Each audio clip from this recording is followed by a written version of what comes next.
Thank you. Okay, guys, let's proceed. Let me invite Igor from the Yandex Cloud SOC, and Igor will talk about using LLM agents to kind of reinforce your SOC.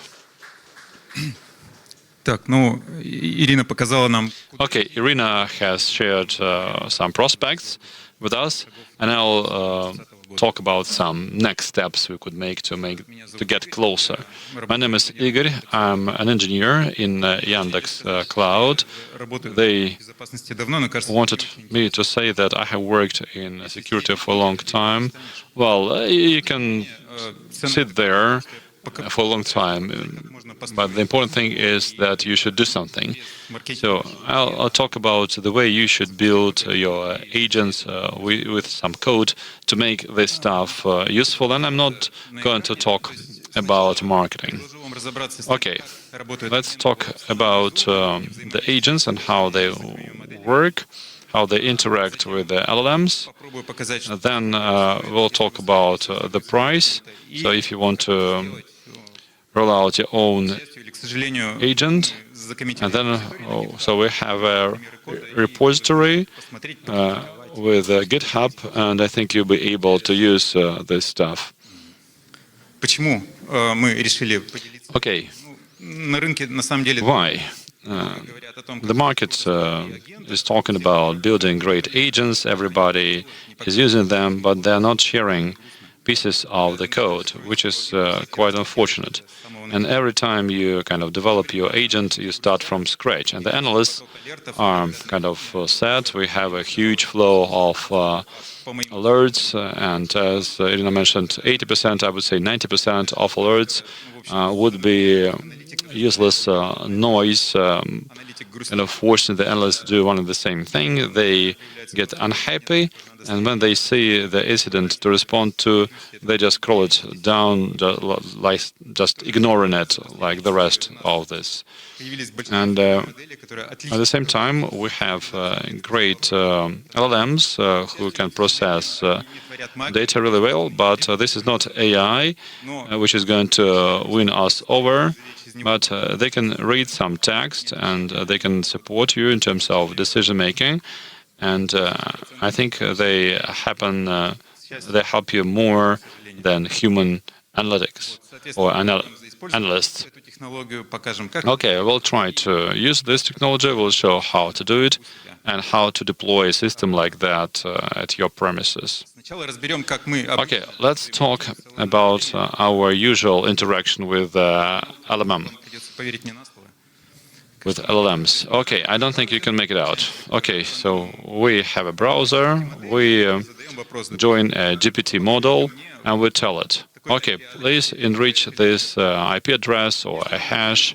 If we are not lucky, if this is a bad LLM, it will hallucinate, come up with some things. But we have a good LLM model, which is telling us, I don't know about this address, I was taught a year ago, and so on and so forth.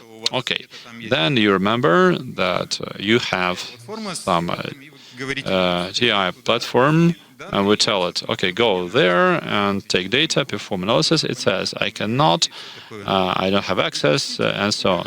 So you get set, you go to your TI platform, you open a report on the entity you want to analyze, you feed it to the LLM model, it performs the analysis and gives you the final line you kind of expected. Okay, so, AI doesn't wash your dishes and doesn't clean your backyard. So we should do a lot to make it useful. Okay, here is a good scenario with an AI agent, which seems to be making our life better. Okay, in our dialog we have a third party, someone who will do the active things for us in this, say, physical world. It will launch some things and so on. The second thing, we kind of preset the LM model, telling it its role with the system prompt. People scarcely do it well, but here the model, which is taught by anecdotes and so on, they are looking for an answer, looking at some cooking books and so on. But if you have the system prompt, we kind of reduce the scope of answers, making the LLM more precise. And then we ask the question, could you please enrich the IP address, please? And then starting with the hidden line, the magic happens. The LLM understands it doesn't have enough data, but it has a list of tools it can use or try to call, and it generates a surface message. Then the third party comes into play to see this kind of message, hides it from us, we cannot see it, tries to launch the tool the LM asked to be run, and it shares this data with the LM without showing it to us. Then the LM generates a report. It looks like a great future, right? We get the report quickly, and we believe that the AI agent really makes the life of analysts better. Okay, some conclusions. Well, just a chat with LLMs will not help you. It is good for a demo. You can show your grandma how to quickly get some cooking recipes, but for a SOC analyst, this is going nowhere. And Irina mentioned graphs in SOCs in general, and this model of using graphs is now being used in many places, including for agents, and they have many architectures. They also have reasoning models who kind of show you the scenario for implementing your task, and you can adjust this scenario. And they also have a way to support interaction with the global world. There are RCP servers, they are now spinning out quite aggressively, and they're generating a lot of noise, but anyway. So we tried to build our AI agent. What we will start with? Okay, the first three libraries or tools would be some visual kind of building systems, the N8N. It is quite popular in YouTube and Russian-speaking internet. So you can develop your helper or assistant pretty quickly, just overnight.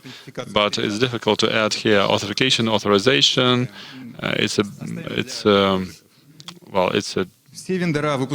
difficult thing.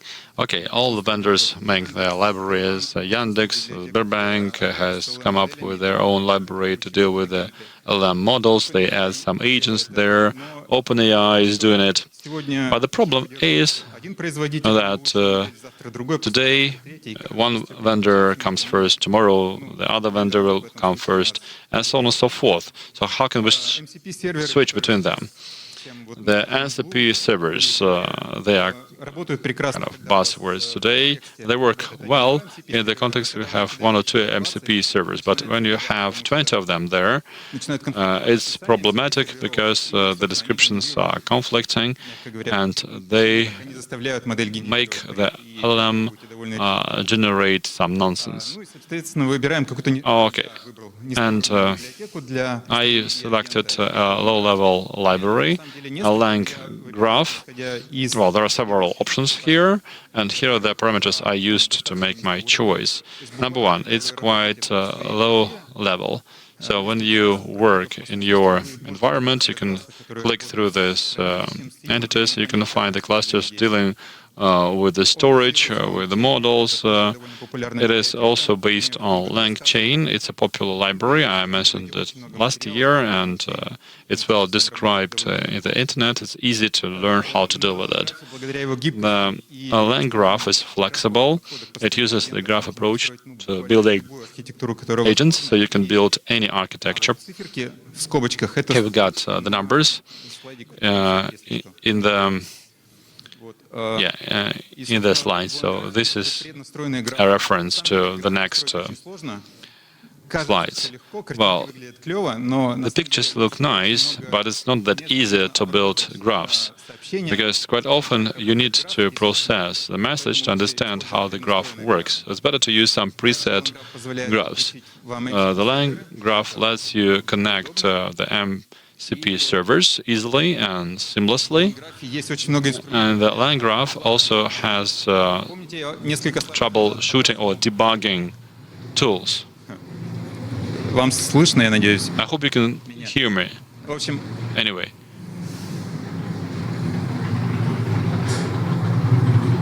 какой-то он медленный. yeah, this guy is slow, isn't he? В общем, когда вы будете работать с языковой моделью, очень много чего происходит под капотом, и средства отладки в этом случае становятся очень нужны. When you deal with an LLM, many things are happening under the hood, and you need debugging for this.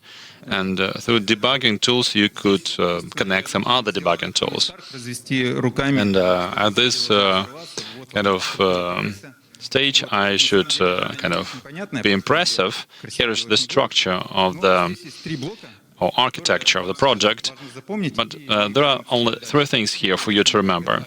So the first one is API gateway. So we interact with the agent and with all the entities, the subgraphs and tools through the HTTP API. So please don't try to interact directly with the entities because the interfaces will be different. So you should use the HTTP. This is like an industrial standard. The lower level would be tools. All SOCs have tools or scripts. They have CM and SAR platforms which can be used. So we'll connect them to our brain, and the central would be kind of part would be the brain of our agent. Okay, let's look deeper here. The brain. So we have the supervisor graph. I picked it. I tried many. They seem quite similar, but they are much different in terms of the way they work.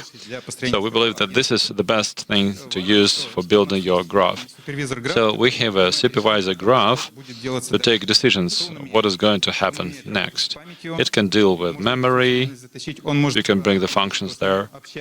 It can understand or recognize who is dealing with him, so authentication and authorization. It can clarify your request, because people sometimes make strange queries when they talk to an agent. So sometimes you need to reformulate or clarify the response. And they also route the request to the subgraph, which will perform the task you need and will return the answer to the supervisor, so that a second request might be filed or the answer might be shown to the user.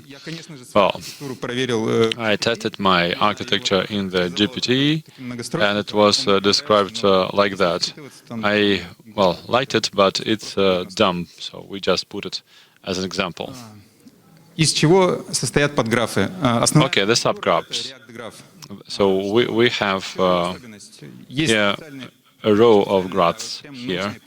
So we have some scientific papers on how it works. Well, in the middle we have the agent, the brain of the subgraph, who kind of knows what it can do, and it has a set of tools it can use.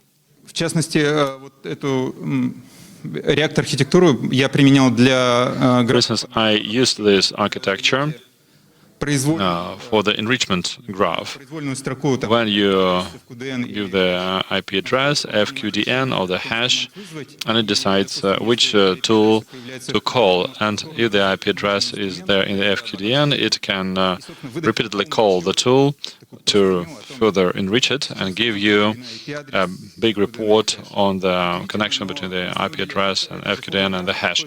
And this also works for incident investigation. But for this, you'll have to change the prompt a little bit, so you'll be able to compare these prompts. SAR или ваше хранилище логов этому then you should connect your SOR or your log repository here, and you'll have a timeline. So it will send the request on API address. It finds some time intervals. It's enriched. Then they go again to the log repository. They find new entities, and in this cycle, within several minutes, they investigate the incident and build you the timeline. Well, this is magic. It works well. I would say it works better than protein analysts, because they make mistakes in their queries, and even if the LLM makes a mistake, the kind of probability of a bad answer would be lower than for the protein analysts or human analysts. Then we have the few-shot technology for the trash. So we give some alerts to our model, give the previous alerts, and an instruction in terms of investigating this. For this, LLMs work well. Our colleagues are telling us that it can save up to 2 hours of your analyst's efforts. So you can save 25% of your shift time. So you can read some articles, you can drink tea, and so on. So no interface here. So it has the HTTP interface. You can deal with it. You can have a Telegram bot. This would be just a few requests in the cursor or some other system you deal with. And this is a real dialogue from our AI agent. Here they're considering the access request to the information systems. So the key fields would be to approve or to deny, and the probability. So whether the agent is confident. Okay, so you can add your Telegram bot easily yourself. Okay, some mistakes and recommendations. Well, I will mention them, you'll forget it, you'll make your own mistakes, but I should still share it with you because it might help you cut some corners. Number 1, temperature. If somebody tells you that LLMs answer one and the same question differently, tell them that you have this parameter of temperature. If you bring it down to 0, it becomes stable. It gives you one answer to one question. Well, last year I shared some code examples with the change of the temperature. I showed how it works, and you have some examples in the internet. Then, picking the model. Yesterday, the AI track had a good speech talking about picking the model with matrices. I think you should have a look at it. But, sometimes even good LLMs are bad for building AI agents. And if you add something like, so there are some issues with some models. Maybe you can fix them with some twisting and tweaking, like DeepSeek, but I gave up on DeepSeek. Prompts are important. You should write properly in terms of your orthographic, punctuational mistakes, and so on. So if your request is incorrect, then you'll have garbage. You should also formalize the output. Tell the model what you want to get, the format, the type, and so on, and then you'll be happy. Otherwise, it does it on its own, and you'll be sad to see this. Well, testing. The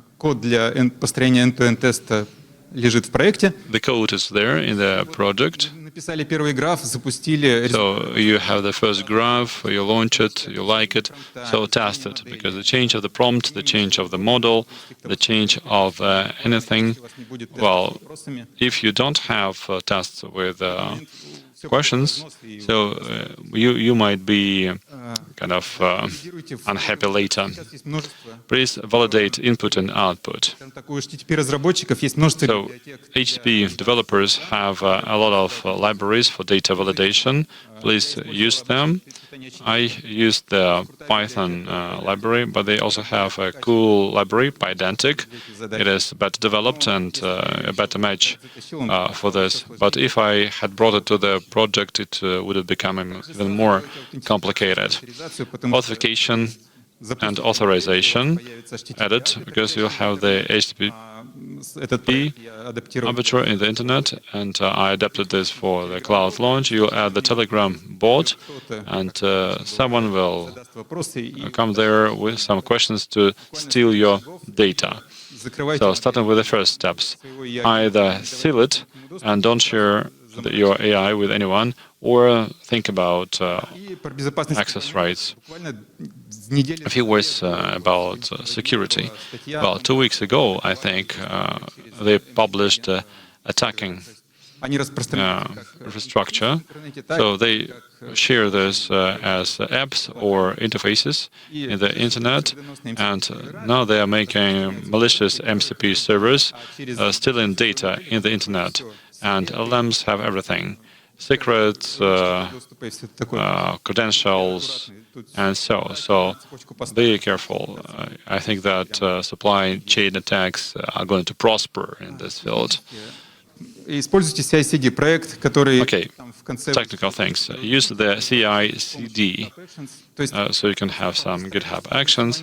So try to kind of be as far as you can from the code launched in the cloud. Because you really want to modify it, and you will quickly lose control of data processing in your graphs, and it will topple down your thing. Please set the graph. The graph has good tools to show how your agent deals with LLM. Please look at it step by step. This is convenient, and you can also add some personal data there just to see how it works. You can also use some more general tools for monitoring. Our colleagues yesterday mentioned when they build AI agents, they have problems in terms of the timeouts. They have cycled requests. So you can settle this using monitors, and this is not that complicated. Collect all the dialects to the database. I mentioned this last year. Well, this was like a revelation for me. And the DeepSeek company, you remember, they opened the click house with all the dialects, so we use this to test their model. This is quite convenient. Everybody is doing it, so do it too. The question, the answer, if the user can like the answer, so this is great. This will let you run some more advanced tests of what you are doing. And please use free tier services in the cloud. The project I am kind of advertising is completely built on free tier services, and now it costs 3 days a week. Well, this is because we properly arrange the secrets, but if you forget about security, it will be 0 rubles. So if you have a lot of requests, then so the price is 1.5 rubles. So, I mean, for testing, I would spend 150 rubles a day maximum to test my project. AI agents should be urgently introduced. If you are not doing it now, you are behind. It will take time to build an AI agent. It is not coming out of the box. You know, this looks like building a SOC to an extent. It will take time, it will be painful. You will teach it as a baby, it will make mistakes, you'll go in circles. So don't expect to catch up quickly, no. Please look at the prompt structure. Google has a great book on prompts. Please have a look. And then errors processing or management. Many say that the models are not stable and so on. So make it right. Your agent will be stable if you do it properly. At the first stages, add debugging. It was like an insight for me. I have my code, then I have the line graph library, and below it there are some libraries. And when you launch your debug and it goes all the way down, well, some open source libraries can send some information to a post hoc. So this is not nice. So please know what you are dealing with, or switch it off if you don't want to send telemetry somewhere far away. So switch off these features. And one questionable thing, the use of pure data. Now, when you trash your incidents, we add to the context the previous sorted out incidents. And I think that if you feed to the context the previous incidents sorted out by your AI agent, then it will not work too well. Why? Well, they're trying to use pure human-generated data to teach LLMs.